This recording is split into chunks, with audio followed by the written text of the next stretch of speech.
اعوذ باللہ من الشیطان الرجیم بسم اللہ الرحمن الرحیم الحمد للہ رب العالمین والصلاة والسلام علی اشرف الانبیاء والمرسلین وآلہ الطیبین الطاہرین المعصومین ولعنۃ اللہ علی اعدائہم اجمعین اما بعد فقد قال اللہ تعالی وتبارک فی القرآن الکریم بسم اللہ الرحمن الرحیم ان اللہ یحب التوابین ویحب المتطہرین۔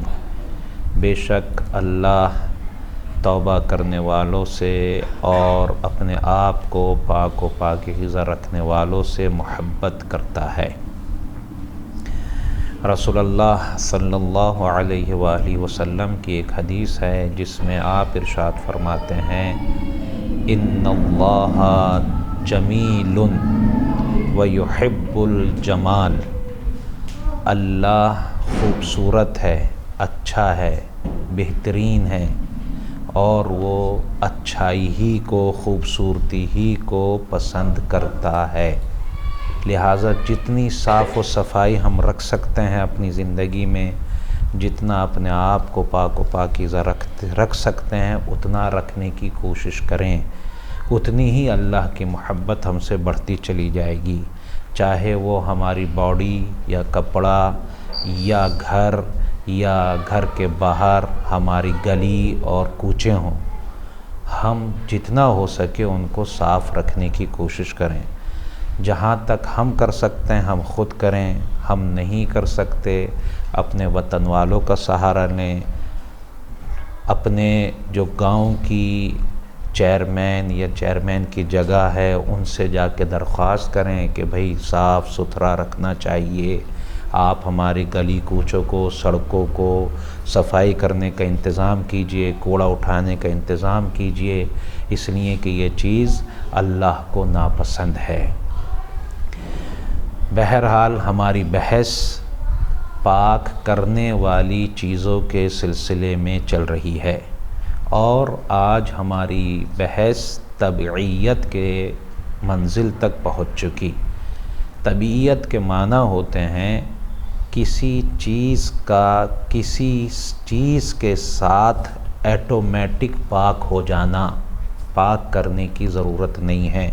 مثال کے طور پر میں نے اگر کوئی چیز پاک کی تو ایٹومیٹک میرا ہاتھ پاک ہو جائے گا۔ پھر اور مثال دوں میں آپ کو، میں دھو رہا تھا کپڑے پاک کر رہا تھا، ہاتھ پاک نہیں کر رہا تھا، لیکن میرے ہاتھ ایٹومیٹک پاک ہو گئے، اب مجھے الگ سے پاک کرنے کی ضرورت نہیں ہے۔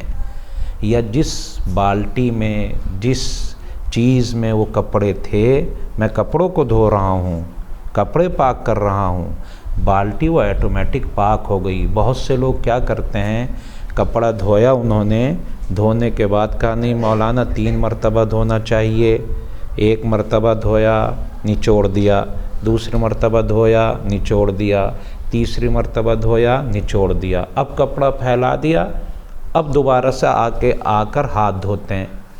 یہ کیوں دھویا؟ کہا نہیں وہ جو نچوڑا تھا اس کا پانی لگ گیا۔ نہیں، ایسی کرنے کی ضرورت نہیں ہے۔ آپ نے جب کپڑا پھیلایا آپ کے ہاتھ ایٹومیٹک 3 مرتبہ ہو گئے، یہ آ کے ہاتھ دھونے کی ضرورت نہیں ہے۔ اس کو کہتے ہیں طبعیت، یعنی کسی چیز کے پاک کرنے کی وجہ سے کسی دوسری چیز کا ایٹومیٹک پاک ہو جانا۔ دوسری مثال اور سمجھانے کے لیے ہم یہ کہیں، کل ہم نے ایک بات کہی تھی انقلاب کے سلسلے میں کہ نمک ڈال کر یا سرکہ ڈال کر شراب، کسی شیطان انسان نے شراب بنا دی، ہم نے اس میں نمک یا سرکہ ڈال کے اس کو سرکہ میں تبدیل کر دیا تو اب وہ پاک ہو گئی۔ اب جس برتن میں وہ ہے اس برتن کو پاک کرنے کی الگ سے ضرورت نہیں ہے۔ جیسے ہی وہ سرکہ بنی وہ خود بھی پاک ہو گئی، اس کی وجہ سے اس کے پیچھے فوراً برتن بھی پاک ہو گیا۔ کیوں؟ اس لیے کہ وہ ابھی تک شراب کا برتن تھا، لیکن اب یہ سرکے کا برتن ہے۔ تو اسی چیز کو، یعنی کسی ایک چیز کی وجہ سے دوسری چیز کا پاک ہو جانا، اسی کو تبعیت کہتے ہیں۔ اور ایک مثال آپ کے بورڈ پر بھی لکھی ہوئی ہے۔ ہم نے کیا کہا تھا کل کہ ہر انسان کو اللہ نے اسلام کی فطرت پر پیدا کیا ہے، لیکن شیطان صفت لوگ اپنا راستہ چینج کر کے اللہ کے مقابلے میں آ کر کافر بن جاتے ہیں، اللہ کا انکار کر دیتے ہیں، تو وہ نجس ہو جاتے ہیں۔ اب ان کے بچے ہیں، جیسے ہی وہ صحیح ہوا آدمی جو لائن سے ہٹ گیا تھا، جو اللہ کے مقابلے میں آ گیا تھا، جیسے اس نے صحیح راستہ اختیار کیا، فوراً اس کے بچے بھی مسلمان ہو گئے۔ فوراً اس کے بچے بھی، ان کو الگ سے مسلمان ہونے یا پاک کرنے کی ضرورت نہیں ہے۔ اسی چیز کا نام ہے تبعیت۔ میری سمجھ کے مطابق الحمدللہ آپ کی سمجھ میں یہ بات آ گئی۔ اب میں کچھ مسائل آیت اللہ العظمیٰ علی الحسینی سیستانی صاحب کی توضیح المسائل سے پڑھ رہا ہوں، تاکہ وہ چیزیں آپ کے ذہن میں رہیں کہ وہ بھی کیا بیان کر رہے ہیں۔ کبھی کبھی ہمیں اس سے بھی پڑھنا چاہیے۔ مسئلہ نمبر ان کی توضیح المسائل میں، ان کی کتاب میں مسئلہ نمبر 208، اس میں آپ فرماتے ہیں کہ تبعیت کا مطلب ہے کوئی نجس چیز کسی دوسری چیز کے پاک ہونے کی وجہ سے پاک ہو جائے، اس کی وجہ سے، کسی دوسری چیز کی وجہ سے پاک ہو جائے۔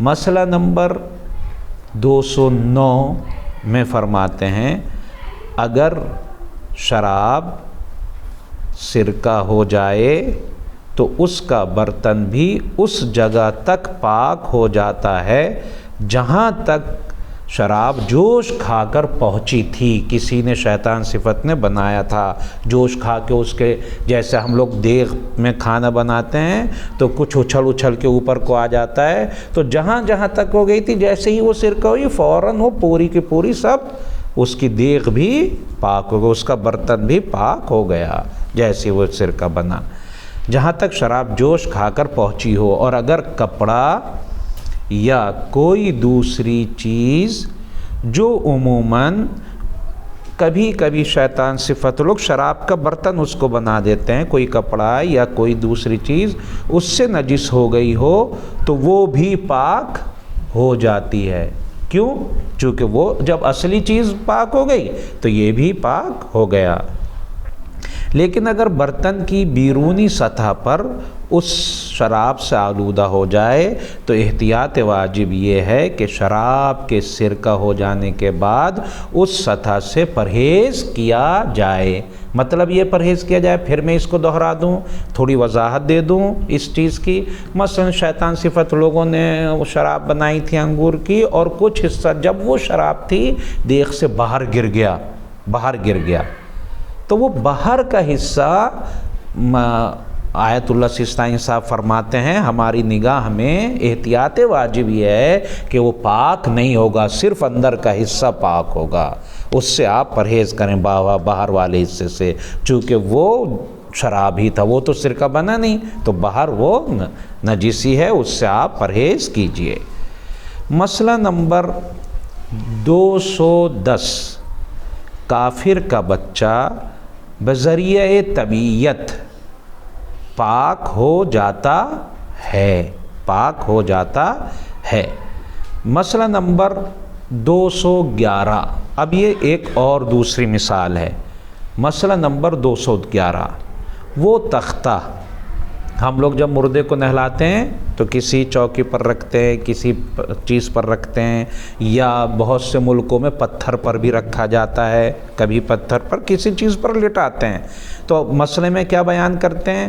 وہ تختہ یا پتھر جس پر میت کو غسل دیا جائے، اور وہ کپڑا جس سے میت کی شرمگاہ ڈھانپی جاتی ہے، جب غسل دیتے ہیں تو اس کی پرسنل باڈی کو چھپاتے ہیں اس سے، کوئی خالی تو نہیں رکھتے، ایک کپڑا ڈالتے ہیں، تو وہ کپڑا جو پڑا ہوا ہے نیز غسل دینے والے کے ہاتھ، جو لوگ غسل دے رہے ہیں ان کے ہاتھ، اور وہ تمام چیزیں جو میت کے ساتھ دھل گئی ہیں، جو میت کے ساتھ ساتھ دھل رہی ہیں آٹومیٹک، یہ نہیں کہ الگ ہیں وہ، نہیں، میت کے ساتھ ساتھ ان پر پانی پہنچ رہا ہے، تو جیسے ہی غسل مکمل ہوگا وہ سب آٹومیٹک پاک ہو جائیں گی، الگ سے پاک کرنے کی ضرورت نہیں ہے۔ بعد میں لوگ شک کرتے ہیں، ارے اس کو دھو لو، اس کو دھو لو، اس کو کرو، نہیں، جیسے میت پاک ہوئی فوراً ہی وہ تمام چیزیں جو میت کے ساتھ ساتھ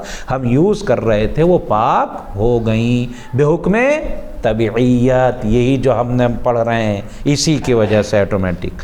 ہاں، یہاں پر ایک بات میں الگ سے کہہ دوں، مسئلہ پھر ہم اور بیان کریں گے، غسل دینے آپ سب جانتے ہیں لیکن بتا دینا، پھر ریمائنڈ کرا دینا اچھی بات ہے، جو شخص میت کو غسل دیتا ہے یا دیتے ہیں، 2 دے رہا ہوں، 3 دے رہا ہوں یا 1 دے رہا ہوں، اگر انہوں نے میت کی باڈی کو چھوا ہے غسل دیتے میں تو ان پر غسل مس میت واجب ہوگا، ان کو غسل کرنا ہوگا۔